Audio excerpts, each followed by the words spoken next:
Chunk One, en endroit populaire. Zut, explose en morceaux. Chris va rouler sur notre bouée. Les signes avant-coureurs étaient déjà là avant que Sean Pomeranka ne devienne Mr. Gold dans Bering Sea Gold. Des problèmes judiciaires et des accusations de mauvais traitement laissaient entrevoir un côté plus sombre. Des initiés, des mineurs et des fans ont commencé à se demander s'il était digne de confiance. Des rapports de police et des documents judiciaires ont brossé un tableau troublant. Pourtant, les caméras ont continué de tourner et le public n'arrivait pas à détourner le regard. Restez à l'écoute, car la véritable histoire de Sean Pomerani est plus choquante que vous ne le pensez. Qui est Sean Pomeranka? Nous voici en train d'attendre des pièces. Besoin de 750 $ supplémentaires dans les derniers jours de l'été. Gnome, en Alaska, n'est pas l'endroit idéal pour une famille. L'endroit souffre de conditions climatiques difficiles, de problèmes d'infrastructure, de lacunes sociales et de services, et de risques météorologiques extrêmes comme les voiles blancs, les blizzards et les inondations. C'est dans cet environnement local difficile que Chapomke est né. Le 26 mars 1975, l'Alaska a été témoin de la naissance d'un garçon qui allait avoir un impact significatif sur l'industrie de l'extraction de l'or, pour le bien et pour le mal.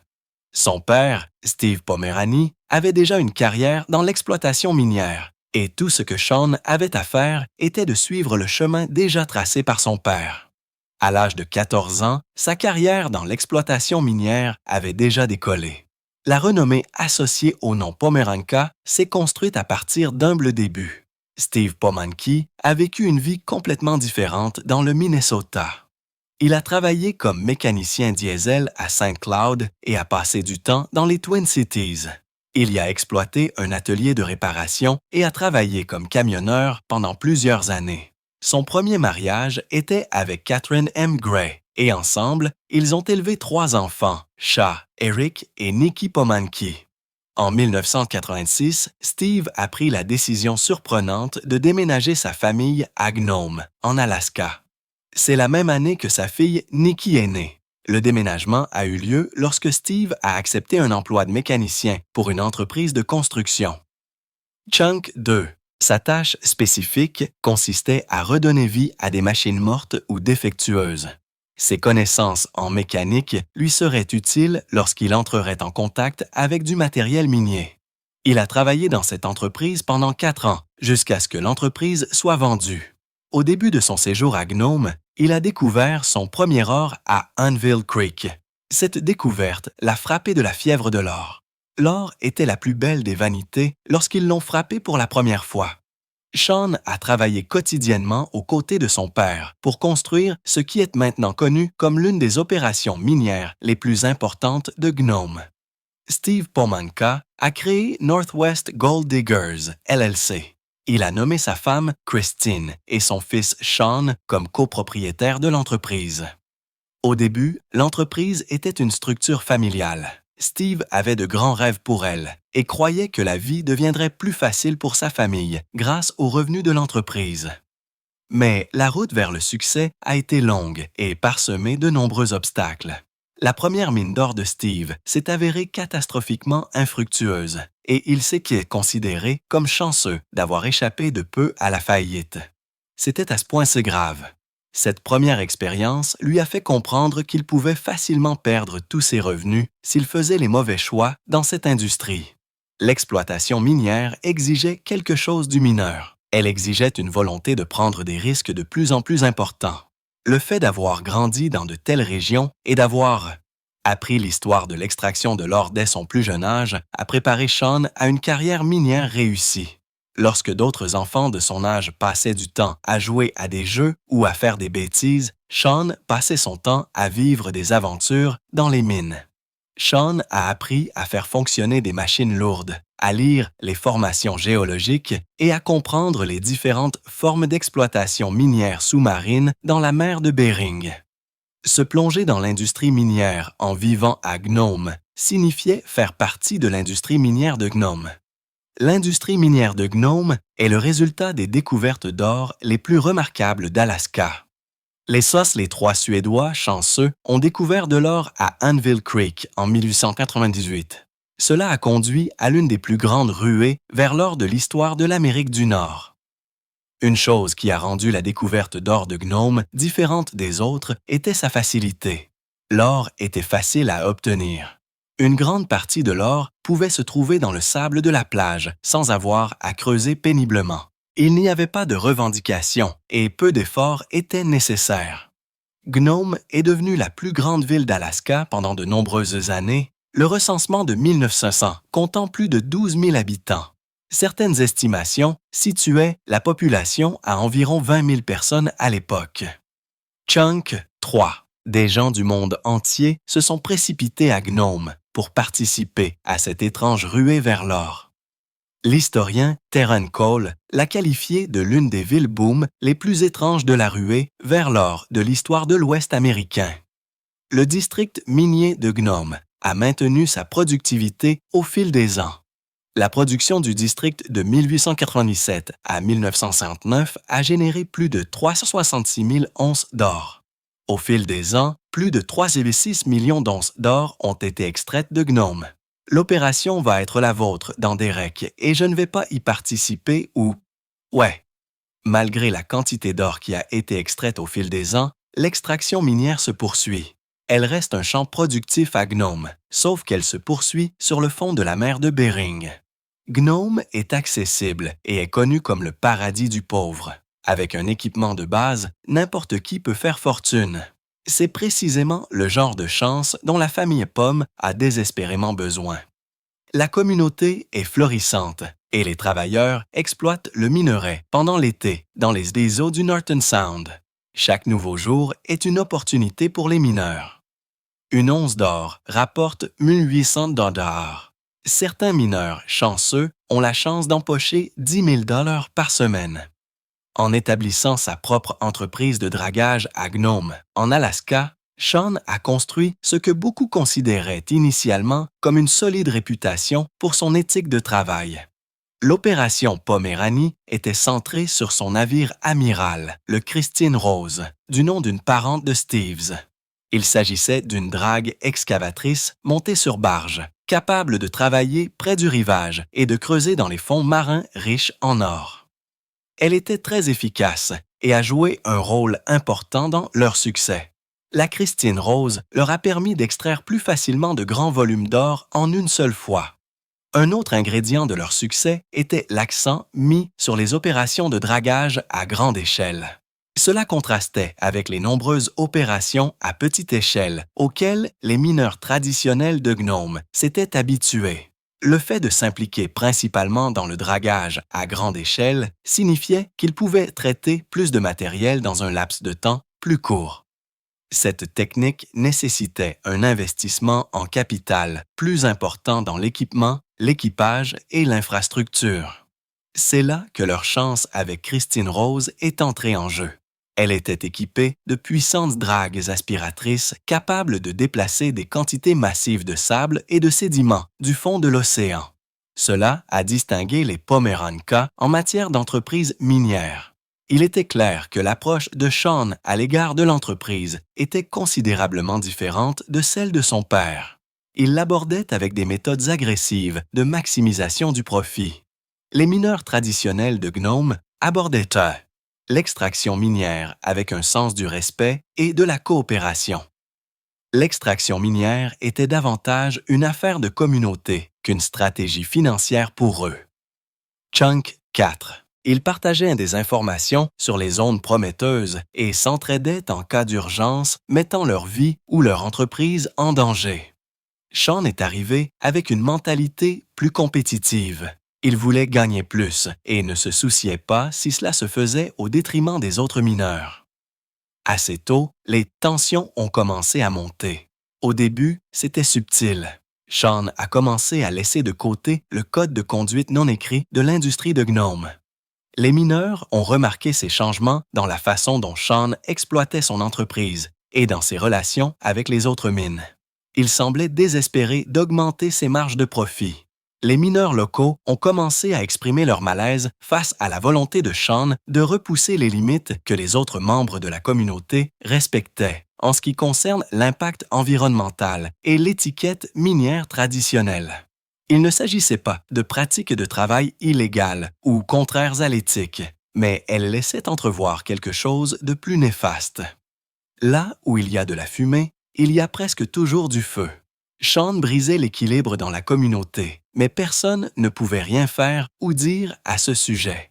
Il n'y avait rien de mal à exploiter une entreprise à grande échelle. Le problème était la façon dont il décidait de la gérer. Outre ces interactions commerciales, les préoccupations environnementales ont commencé à s'accumuler. Les gens se sont demandé comment son entreprise affectait la faune locale.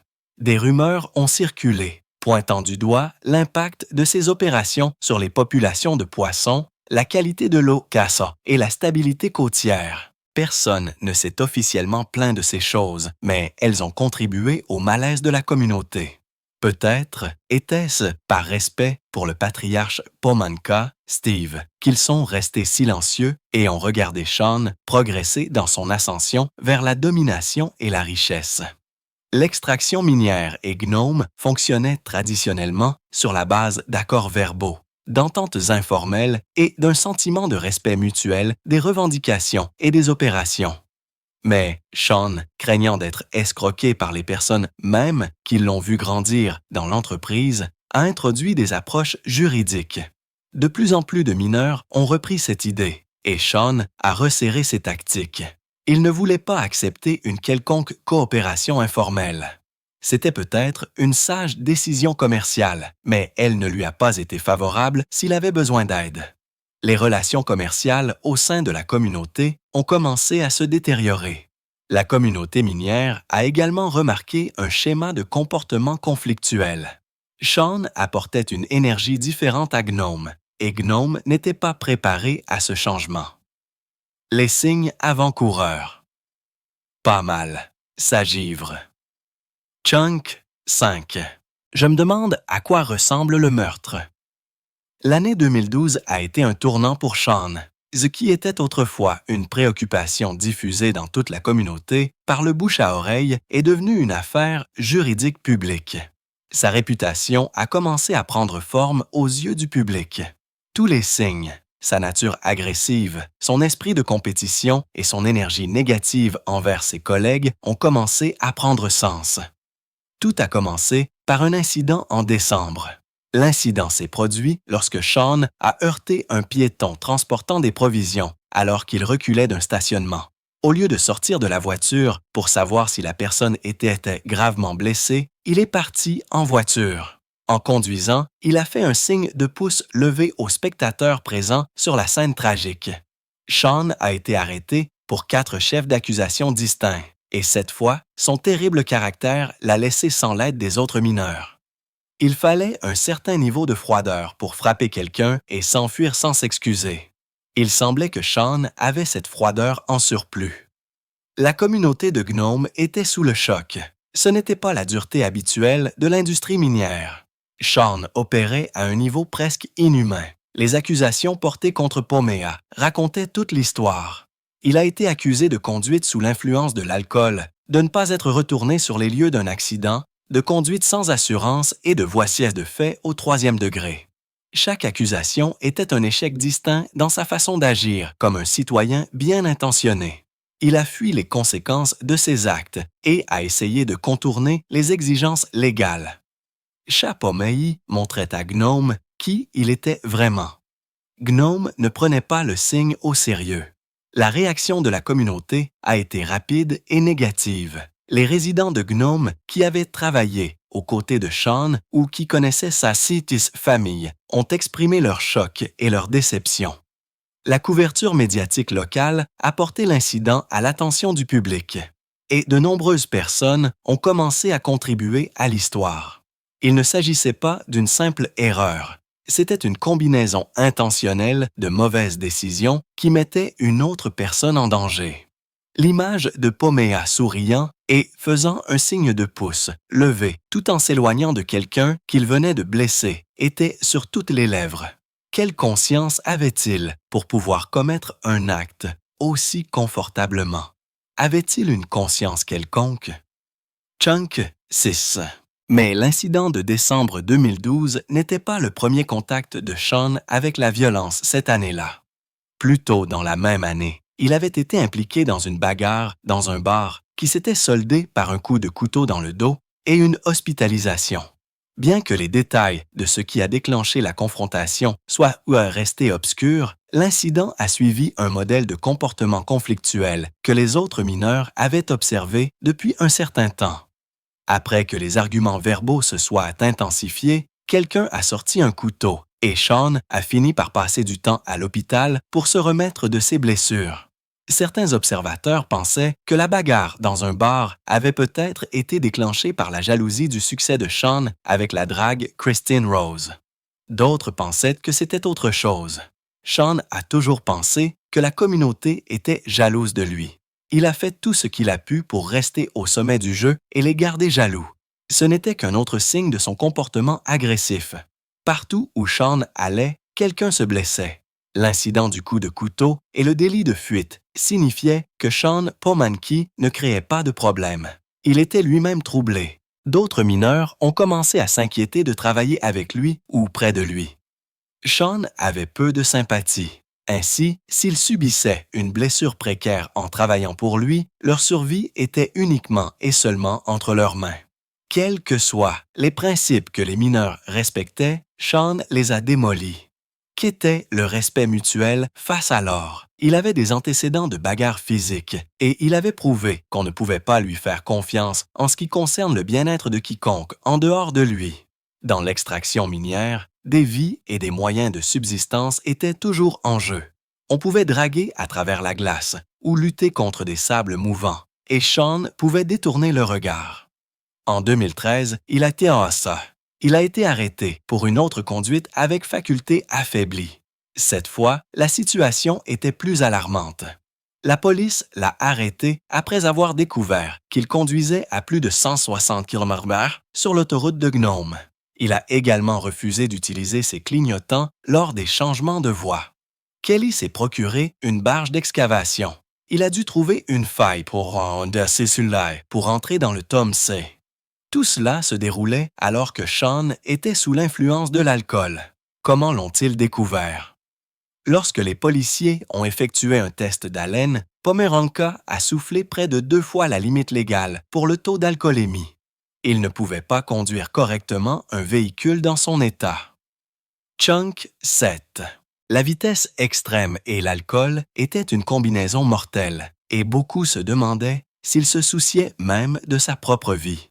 L'arrestation répétée pour conduite avec faculté affaiblie a transformé Sean en un contrevenant régulier à la loi.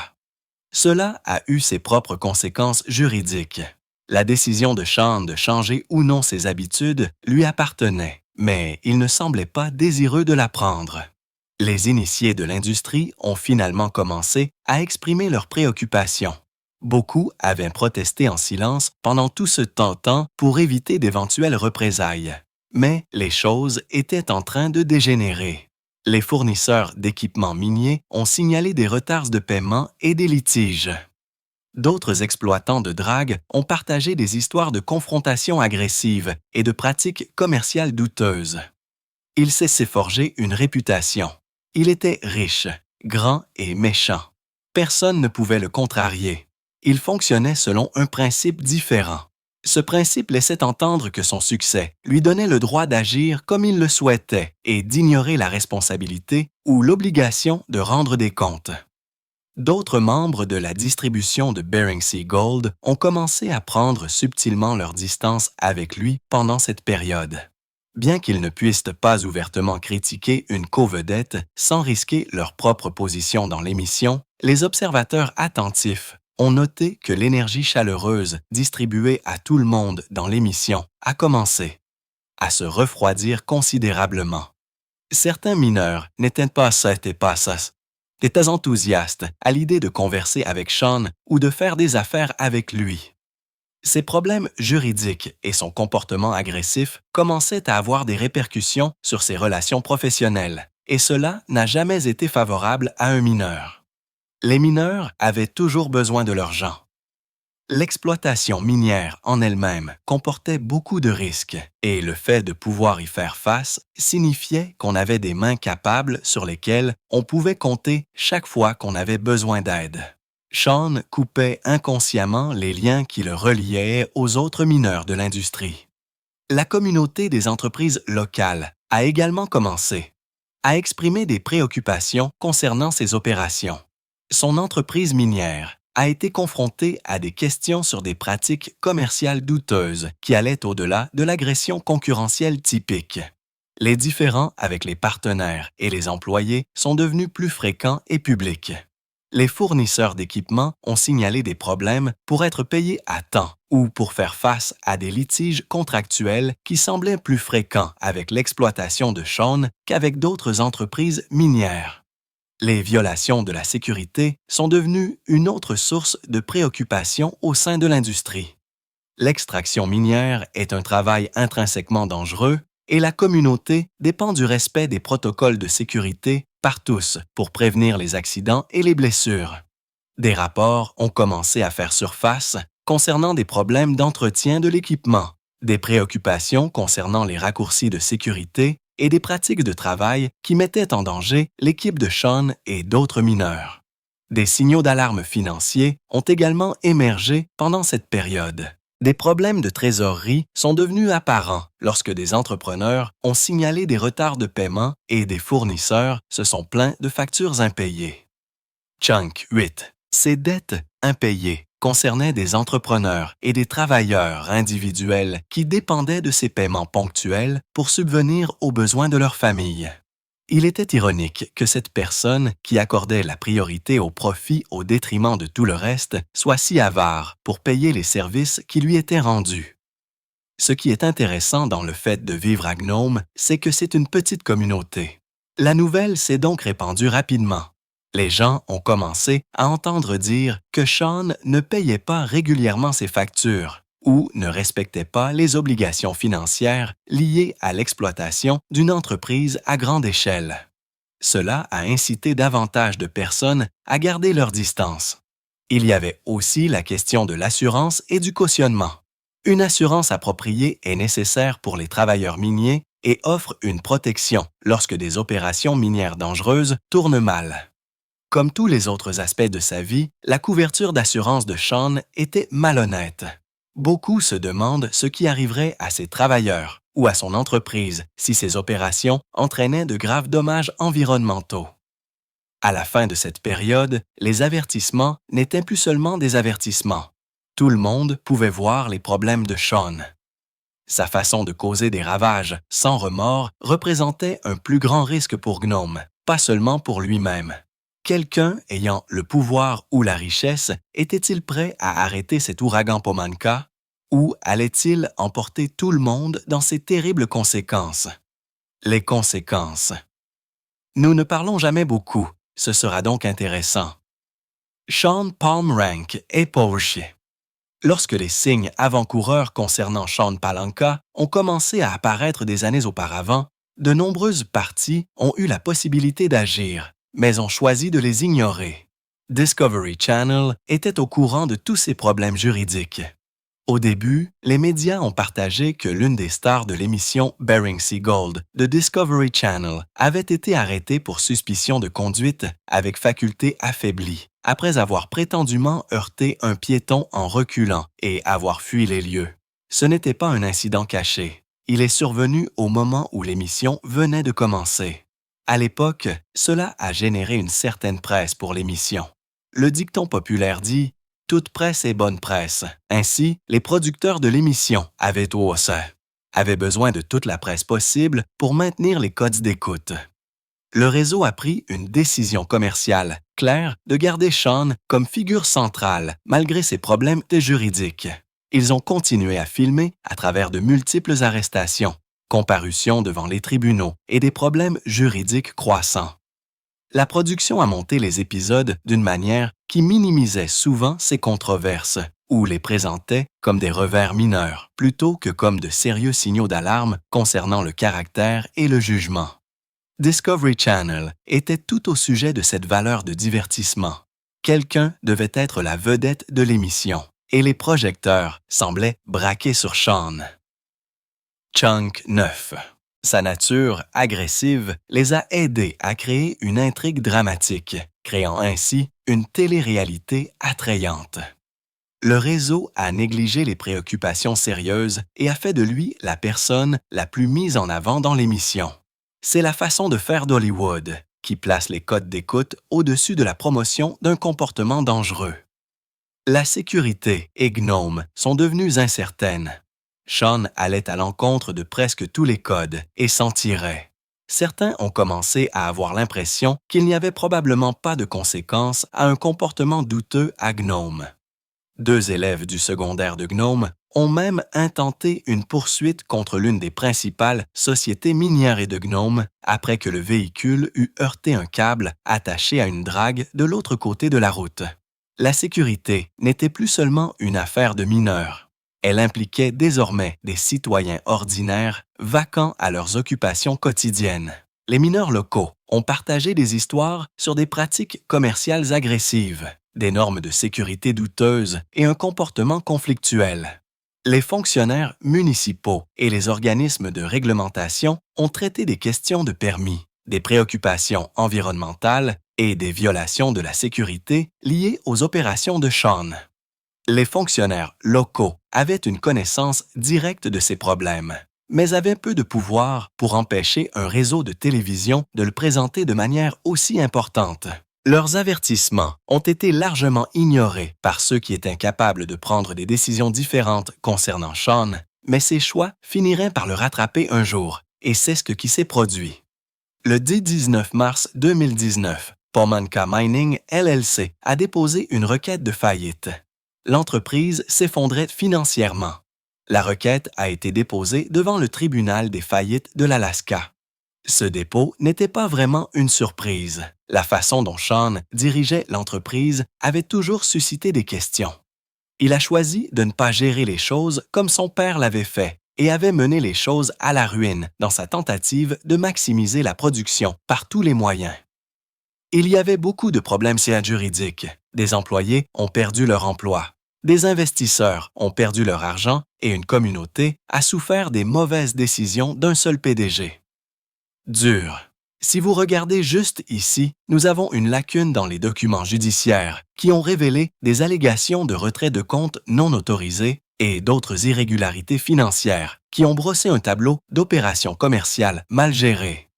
Les documents judiciaires mentionnaient des retraits non autorisés d'une valeur de 52 000 $. C'était l'une des nombreuses irrégularités financières qui ont contribué à l'effondrement de l'entreprise. Les finances personnelles de Sean se sont mêlées à ses problèmes commerciaux, ce qui l'a mené à une ruine financière précoce. Il y avait beaucoup de choses dont l'exposition à la télévision ne pouvait sauver quelqu'un, et c'était l'une d'entre elles. Face à une réputation endommagée et à des batailles juridiques, qui pouvait se tenir à ses côtés pour le soutenir? Pas ses collègues CCS mineurs, c'est certain, Chunk 10.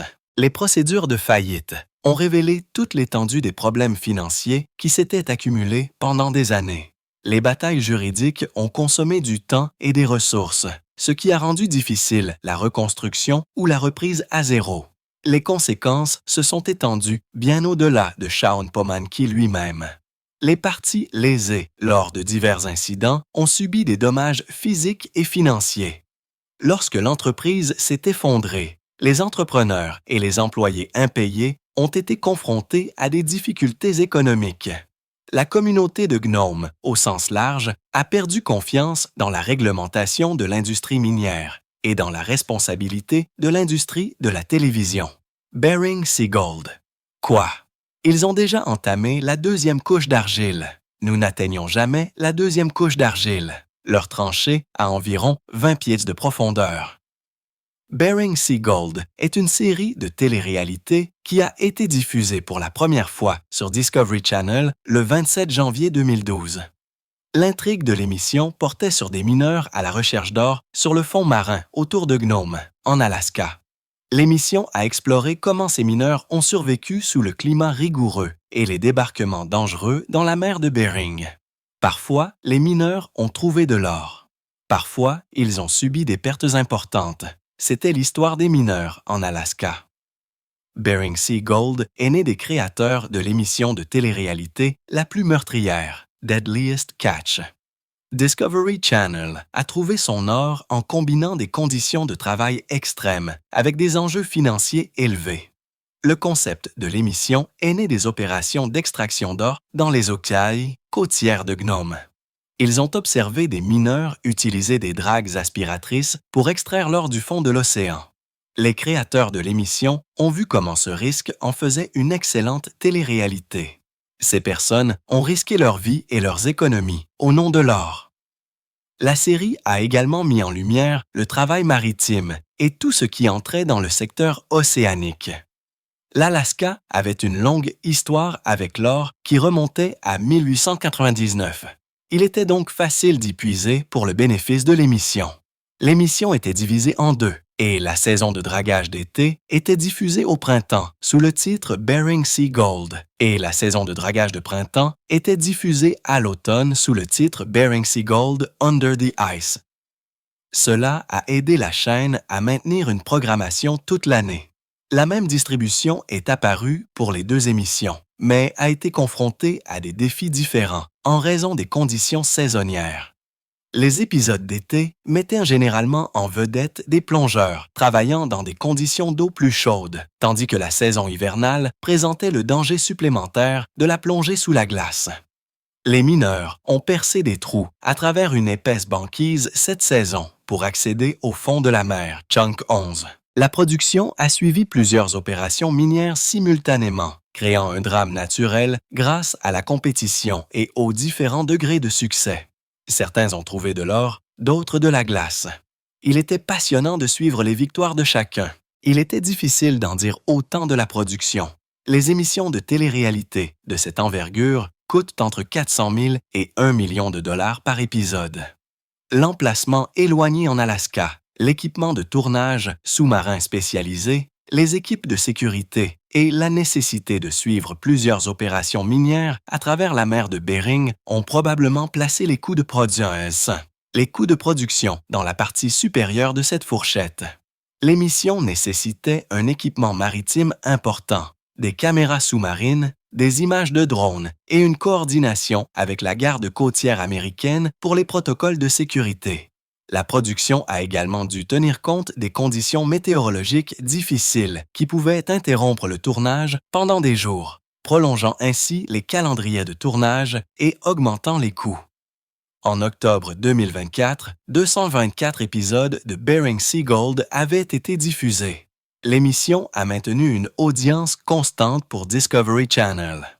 La série a attiré entre 800 000 et 1,5 million de téléspectateurs par épisode, ce qui en fait une solide performance dans la gamme d'émissions de télé-réalité de Discovery. L'accueil du public envers Bering Sea Gold a été mitigé, mais généralement positif parmi les téléspectateurs de télé-réalité. Les fans ont adoré le danger réel et les enjeux élevés liés à l'extraction de l'or sous-marin. C'était plus réaliste que les autres émissions de télé-réalité fabriquées. Les critiques ont noté le format répétitif de l'émission. L'intrigue et pain restaient principalement inchangés. Le dragage de l'or a maintenu la même routine et les conflits passés ont perdu leur intérêt initial. Les groupes environnementaux ont parfois critiqué l'émission pour avoir potentiellement idéalisé des activités qui perturbent les écosystèmes marins. Il y a également eu des drames occasionnels fabriqués entre les membres de la distribution pour maintenir l'attrait de l'intrigue. Parfois, peu de fabrication était nécessaire, car les membres de la distribution comme Chat ont créé la controverse. Les préoccupations environnementales étaient au sommet de la controverse de l'émission. Les critiques ont fait valoir que le dragage par aspiration endommage les habitats des poissons et perturbe les écosystèmes marins. Le département de la pêche et du gibier de l'Alaska a même dû mettre en œuvre des réglementations strictes sur les opérations de dragage. Les incidents de sécurité ont également suscité la controverse. Plusieurs membres de la distribution ont subi des blessures pendant le tournage, notamment une maladie de décompression et des défaillances d'équipement. Compte tenu des pertes subies lors de nombreuses expéditions aurifères, on se demande si ces maladies et ces problèmes juridiques en valent à atteindre la peine. Certains se sont manifestés pour dénoncer les mineurs, affirmant que l'or présenté à la télévision comme une journée de dragage est en réalité de l'or recueilli après des semaines de dragage. Cela est fait pour rendre les vents plus lucratifs et plus glamour. D'anciens membres de la distribution ont même allégué que les producteurs encourageaient à essager les conflits. Les problèmes de Sean n'auraient pas pu être un problème pour eux, car cela a rehaussé l'intrigue. Chunk 12. L'émission a également été critiquée pour ne pas avoir suffisamment montré les efforts de restauration de l'environnement que les mineurs responsables entreprennent après leurs opérations. Discovery Channel a continué à diffuser d'anciens épisodes de l'émission, alors que la production était toujours en cours. Au fil du temps, la série s'est adaptée aux réglementations changeantes concernant les préoccupations environnementales. Tant que l'émission est rentable, Discovery ne l'abandonnera pas de sitôt. L'émission a présenté de nombreux membres de la distribution au cours de sa longue diffusion, certains devenant les favoris des fans et d'autres partant en raison de difficultés financières ou de raisons personnelles. Emily Riddell est l'un des membres de la distribution les plus importants. Elle est active sur les médias sociaux et compte plus de 245 000 abonnés Facebook. Elle a nommé sa drague d'exploitation Heroica et est devenue une porte-parole radicale des pratiques minières responsables. Sean Pomeranka reste actif dans le secteur minier et continue d'apparaître dans l'émission. Son exploitation s'est relevée des problèmes juridiques et des réactions négatives et a continué de prospérer. D'autres membres de la distribution ont connu des degrés de succès variables. Certains ont complètement quitté le secteur pour se consacrer au divertissement. Certains se sont lancés dans des activités commerciales comme la vente d'équipements. D'autres ont subi des difficultés financières pour avoir pris les mauvais risques. La plupart des membres de la distribution gagnent plus d'argent grâce à l'émission qu'à l'extraction minière. Ils complètent leurs revenus par des conférences et des commandites sur les médias sociaux. À l'ère numérique, la meilleure façon de gagner de l'argent est par le biais des médias. Le succès pour les mineurs est venu sous différentes formes, mais Sean Pomeranis est une leçon pour tous les jeunes mineurs ambitieux. Que pensez-vous de l'approche initiale de Sean à l'égard du secteur minier? Partagez vos réflexions dans les commentaires et n'oubliez pas d'aimer cette vidéo, de la partager et de vous abonner à cette chaîne.